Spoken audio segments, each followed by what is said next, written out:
Naaalala mo nung bata ka pa? Confident kang tumawa at sumigaw ng malakas.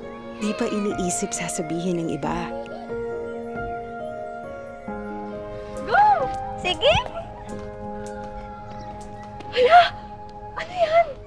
Bakit? Ma, Oh, anak. meron na po ako. Ano po? Mamaya na lang, anak. May ginagawa pa ako, Ako, ipahid mo na lang yan sa mukha mo para hindi ka magkakatigyawat. Ate?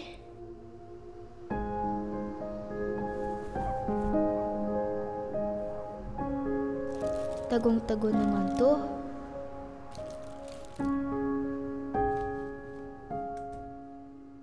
Ngayon, kahit may gusto kang tanungin, mas may pag-aalinlangan na.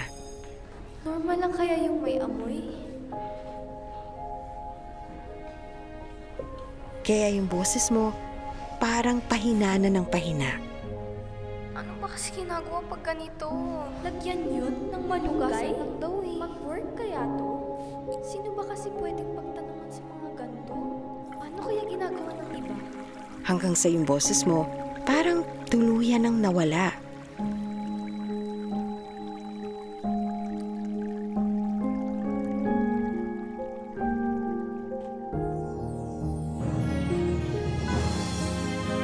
Hi!